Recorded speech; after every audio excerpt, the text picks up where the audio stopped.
নমস্কার বন্ধুরা, সোনার কিচেন ঘরে তোমাদেরকে স্বাগত জানাই। তো আজ আমি অনেক পুরানো দিনের একটা ভর্তা রেসিপি বানিয়ে দেখাবো। তো এই ভর্তা রেসিপির ভিডিওটি পুরো দেখার অনুরোধ রইল।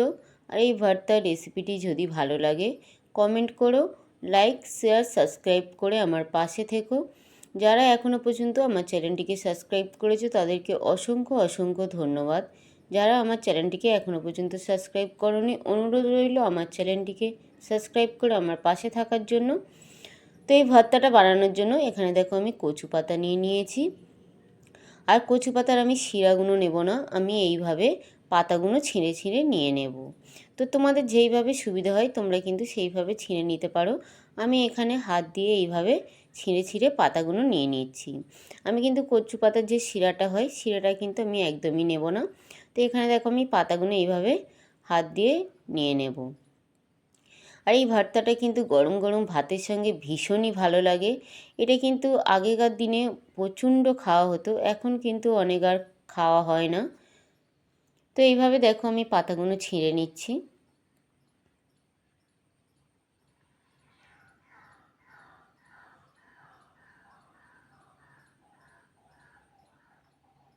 তো এইভাবে দেখো পুরো পাতাটা আমার ছিঁড়ে নেওয়া হয়ে গেছে।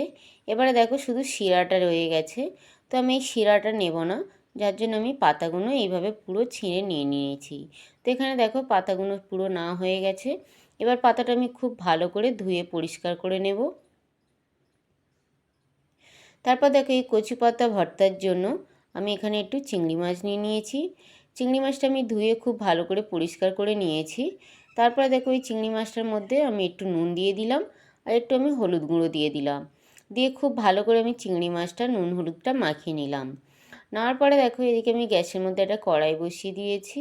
কড়াইয়ের মধ্যে আমি একটু সর্ষের তেল দিয়ে দিলাম। সর্ষের তেলটা আমি খুব ভালো করে গরম করে নেব। সর্ষের তেলটা দেখো খুব ভালোভাবে গরম হয়ে গেছে। এবার এই সর্ষের তেলের মধ্যে আমি 3টে শুকনো লঙ্কা ভেজে নেব। ঝালটা তোমাদের যার যতটা ভালো লাগে সেই অনুযায়ী ঝালটা তোমরা দিয়ে দেবে। তো শুকনো লঙ্কাটা দেখো লাল লাল করে আমি ভেজে নিলাম। নেওয়ার পরে শুকনো লঙ্কাটা আমি উঠিয়ে নিলাম। উঠিয়ে নেওয়ার পরে ওই তেলের মধ্যে আমি একটু পেঁয়াজ নিয়েছি। পেঁয়াজটাও আমি হালকা করে একটু ভেজে নেব যাতে পেঁয়াজের কাঁচা গন্ধটা না থাকে। তোমরা চাইলে কাঁচা পেঁয়াজটাও দিতে পারো, কিন্তু আমি একটু হালকা করে ভেজে নিলাম যাতে পেঁয়াজের কাঁচা গন্ধটা চলে যায়। তো এখানে দেখো পেঁয়াজটাও আমি হালকা করে ভেজে নিয়েছি। পেঁয়াজটাও আমি তুলে নিলাম। নেওয়ার পরে ওই তেলের মধ্যে আমি এবারে চিংড়ি মাছটা দিয়ে দেব। চিংড়ি মাছটা দিয়ে চিংড়ি মাছটা আমি ভেজে নেব। খুব বেশি লাল লাল করে ভাজবো না, চিংড়ি মাছটা আমি একটু ভেজে নেব। তো এখানে দেখো চিংড়ি মাছটাও ভাজা হয়ে গেছে, আর খুব বেশি কিন্তু লাল লাল করে ভাজিনি। তো এখানে দেখো চিংড়ি মাছটা ভাজা হয়ে গেছে, চিংড়ি মাছটাও আমি তুলে নিলাম।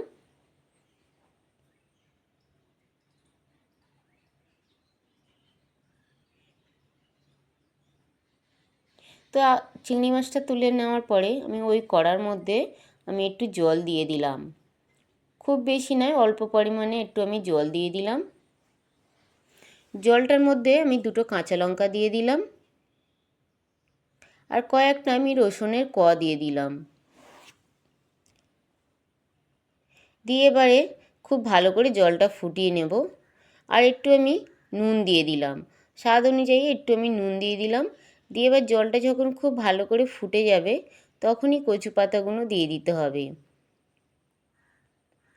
তো দেখো কচু পাতাগুলো আমি দিয়ে দিলাম জলের মধ্যে। দিয়ে আমি একটু উল্টে পাল্টে দিলাম যাতে ওপরের দিকের কচু পাতাটাও খুব ভালোভাবে সিদ্ধ হয়।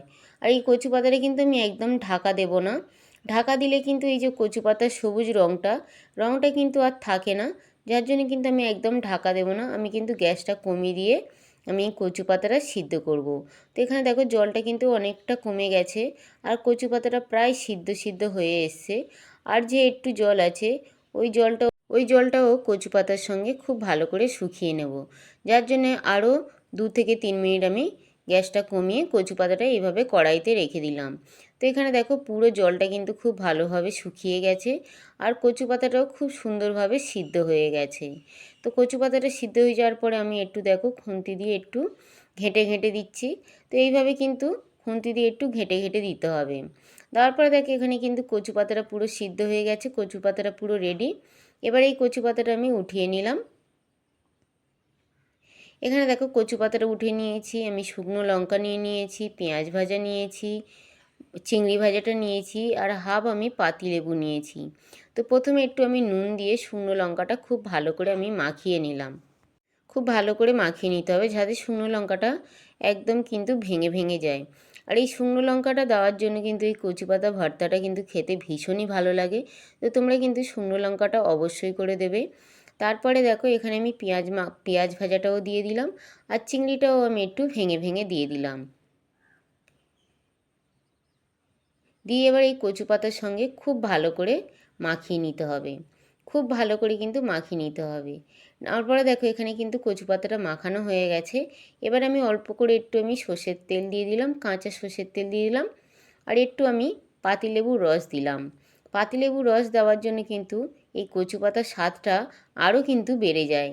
তো এখানে দেখো কচু পাতাটা পুরো মাখানো হয়ে গেছে আর কচু পাতার ভর্তাটা পুরো রেডি। আর কত সুন্দর দেখতে লাগছে দেখো।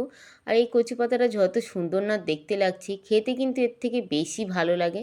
তো তোমরাও এইভাবে একবার কচু পাতার ভর্তা বানিয়ে খেয়ে দেখো, আশা করি ভীষণ ভীষণ ভালো লাগবে। আগেকার দিনে কিন্তু এই কচু পাতার ভর্তাটা অনেক বেশি খাওয়া হতো, এখন কিন্তু সেই অনুযায়ী এই কচু পাতার ভর্তাটা খাওয়া হয় না। তো এইভাবে তোমরাও একবার বাড়িতে বানিয়ে খেয়ে দেখো, আশা করি ভীষণ ভালো লাগবে।